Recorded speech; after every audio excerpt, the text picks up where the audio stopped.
everybody, today we are going to derive the expression for barrier penetration probability for the alpha particles.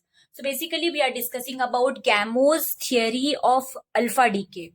So we know that classically, if we talk, alpha particles should have energy greater than the energy for the potential barrier to cross this potential barrier.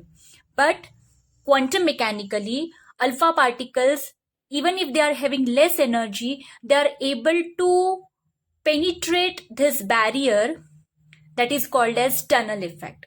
And we have to find out the probability for tunnel effect or barrier penetration. Now for this, what we are going to do is we will consider a one-dimensional rectangular potential barrier of the form where we have V of x equals to 0, V of x equals to V0 here when x is between 0 and L, and V of x is 0 for x less than 0 and x greater than L. So between 0 and L, we have potential V0. When x is less than 0, it is 0. When x is greater than L, it is 0. Now a rectangular potential barrier of height V0 and width L, this is it. An alpha particle of total energy E in the region x less than 0 is incident upon the barrier. So we have alpha particle having energy E which is incident on this potential barrier. This energy of the alpha particle E, it is less than the height of the potential barrier. Now here this barrier, it can be broken up into three regions. Region 1 is this, where x is less than 0 and V of x is 0. Then this is region 2. In region 2, x is between 0 and L and V of x, it is equals to V0. Okay, and this is region 3 where x is greater than L and V of x equals to V0. So we have region 1, region 2 and region 3. Now the Schrodinger equation in region 1, it is written as d square psi 1 upon dx square plus 2m e upon h cross square into psi 1 is equals to 0, where m is the mass of the alpha particle. Suppose this 2m e upon h cross square, it is nothing but equals to k1 square. Then the general solution of equation 1 is psi 1 of x equals to a e raised to ik1 of x plus b e raised to minus ik1 of x. Now here I have this part and this part. Now a e raised to ik1x, it represents incident wave, and b e raised to minus ik1x, it represents the reflected wave. So if you will look here in this diagram, this is the incident wave. Now as I have a barrier over here, there is a chance that this wave may get reflected back. So that is represented with the help of negative term b e raised to minus ik1x. Now Schrodinger equation in region 2, it is d square psi 2 upon dx square plus twice m upon h cross square e minus v0 psi 2 equals to 0. Now suppose k2 equals to twice m e upon h cross square e minus v0.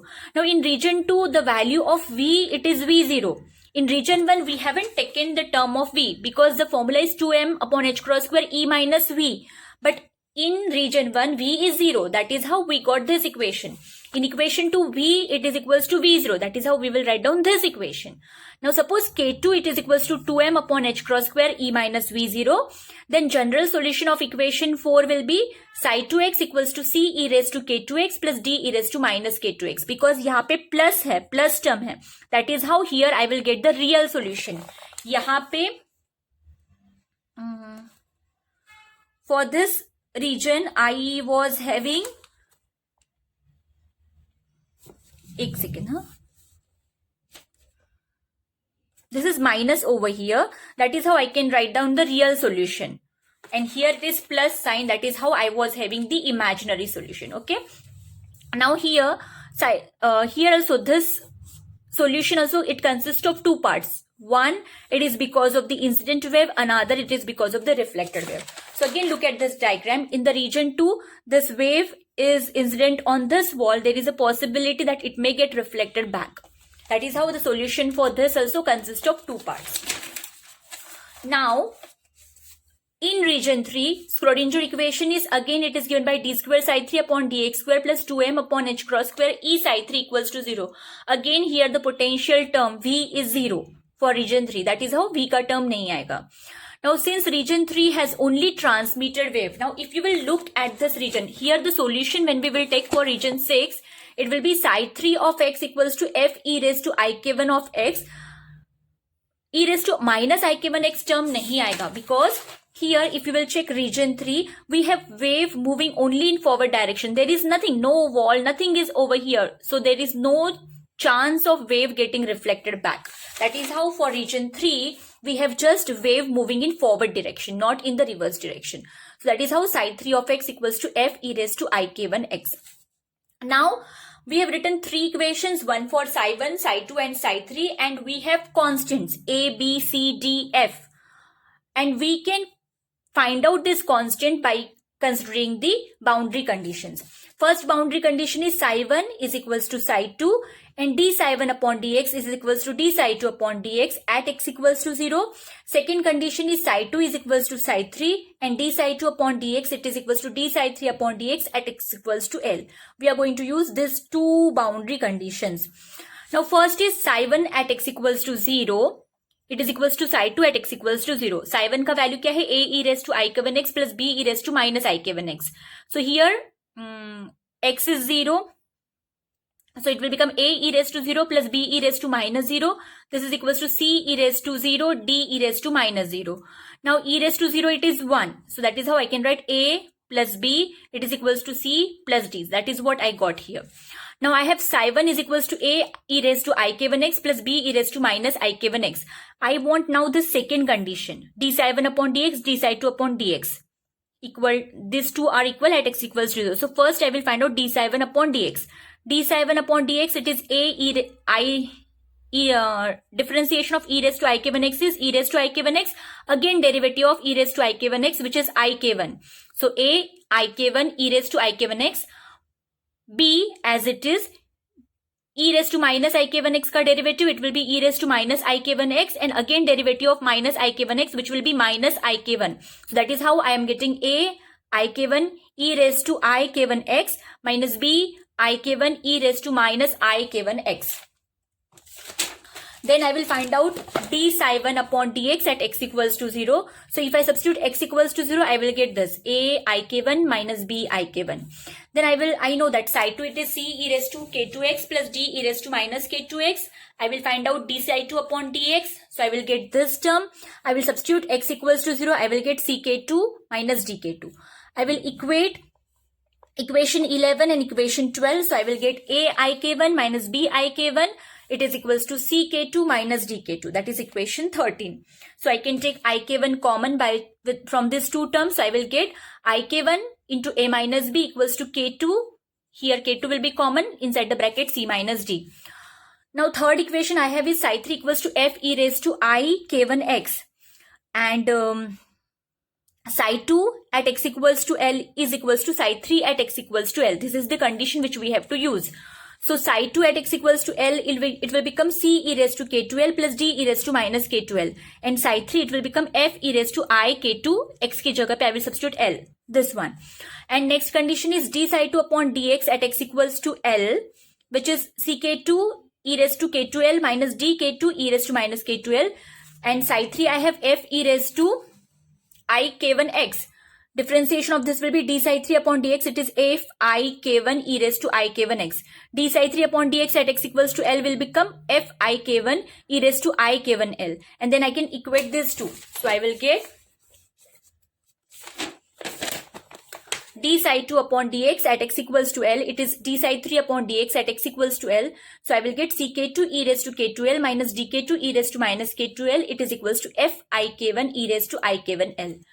Now this is equation 15, right? So I will multiply equation 14 with k2 and I will add it to equation 15. So equation 14 जो था, multiply it with K2, CK2 e raised to K2L plus DK2 e raised to minus K2L equals to FK2 e raised to IK1L.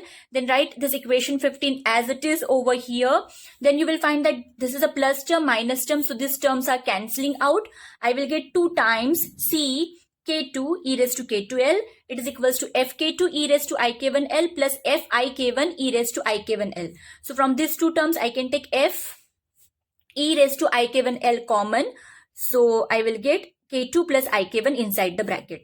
So if I find out C, it will be F. I will put this 2 over here. So F by 2 e raised to Ik1L e raised to K2L here. K2 plus Ik1, I will divide by K2 on both sides. So I will get K2 by K2 plus Ik1 upon K2. So basically what I have done, 2 K2 e raised to K2L is to divide kar diya to the whole equation. So I'm getting this. So I can rewrite this equation as C equals to F by 2 e raised to Ik1 e raised to A upon e raised to B, that is e raised to A minus B. So I have taken common inside the bracket. I will get K1 minus K2 into L, and here K2 by K2 is 1 plus Ik1 upon K2. This is my equation 16. Similarly, if I find out the value of D, I will get F by 2 e raised to K1 plus K2 into L, 1 minus Ik1 upon K2. Just change the sign. यहाँ पे sign change करो and here you change the sign, you will get the value of D. Okay, you can try this out on your own. You are going to get the value like this. Now, equation 10 multiply by Ik1 and add it to equation 13. You will get A Ik1 plus B Ik1 is equals to C Ik1 plus D Ik1. This, and equation 16 is A Ik1 minus B Ik1 equals to CK2 minus DK2. If you will add B Ik1 will cancel. A Ik1 plus A Ik1 will become 2 times A Ik1. It is equals to C Ik1 plus D Ik1, CK2 minus DK2, this equation. I can take C common, I will get Ik1 plus K2. I can take D common from these two terms, I will get Ik1 minus K2.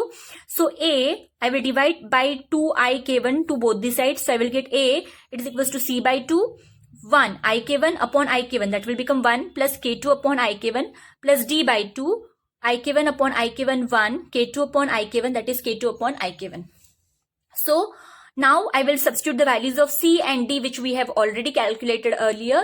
So I will get A equals to F by 4 e raised to Ik1 minus K2 into L, 1 plus Ik1 upon K2, 1 plus K2 upon Ik1, plus F by 4 e raised to Ik1 plus K2 into L, 1 minus Ik1 upon K2, 1 minus K2 upon Ik1. Just substitute the value of C and D and you will get this.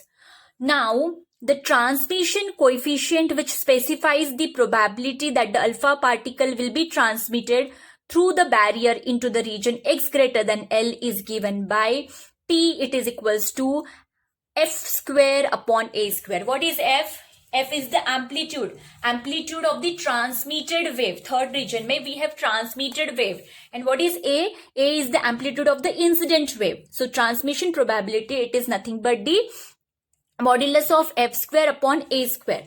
So since in practice, as the barrier is high and wide, K2L, it is very much greater than 1, the first term of equation 18 can be neglected. So in comparison with the second, so what I will get, mod of A square upon F square, it is nothing but the A by F multiplied by its complex conjugate, A by F star. So A by F का जो term है, that I have written over here and I have multiplied it with A by F star. So when you do that, 1 by 16, I will get 1 by 16, 1 minus Ik1 by K2, 1 minus K2 upon Ik1 into A by F complex conjugate. So 1 minus की जगह पे plus आएगा, 1 plus Ik1 upon K2, 1 plus K2 upon Ik1 e raised to 2K2L.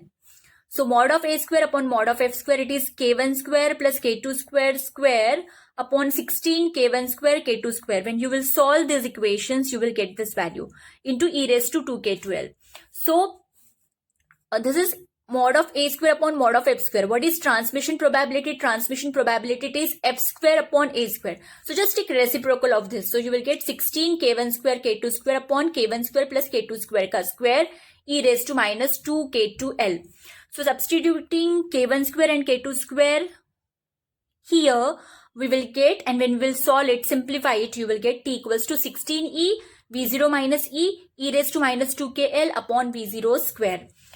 So when 2k to L, it is very much greater than 1, the exponential is extremely small. The factor before the exponential part is usually of the order of magnitude of unity. Maximum value is 4 when k1 is k2. So for order of magnitude calculations, we can write T is equals to e raised to minus k to L. This term, it is approximately equals to unity. For magnitude calculations, when we are not calculating accurately, we are calculating in terms of a magnitude. So T will be just e raised to minus 2k to L. This equation gives the probability that an alpha particle with a total energy less than barrier height will penetrate the barrier of width L. If the potential is not constant in the region 0 less than x less than L, it can be approximated with a series of small steps, each with a constant potential. So here we have assumed that from 0 to L, the potential is constant V0. If it is not, then you have to do it stepwise. Then the total penetration probability is given by integrating it. So T is e raised to minus 2 integration from 0 to L k2 dx. So T is exponential of, I have substituted the value of k2, so it will become minus 2 root 2m upon h cross Rn to R1 V of R minus e raised to half dr. So the probability that the nucleus will emit an alpha particle in unit time is given by the product of penetration probability T and the frequency V alpha upon 2Rn, with which the alpha particle bounces back and forth at the potential barrier along the diameter 2Rn of the emitting nucleus with a speed V alpha. So we have a speed of the alpha particle V alpha, and as the alpha particles are bouncing back and forth, so we have distance covered by alpha particle, it is 2Rn, velocity upon distance, that is nothing but the frequency. So V alpha upon 2Rn will give us the frequency of the alpha particles.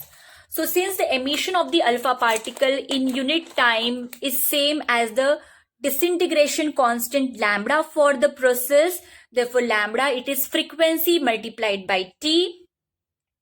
So log lambda, it is equals to log of V alpha upon 2Rn plus log T.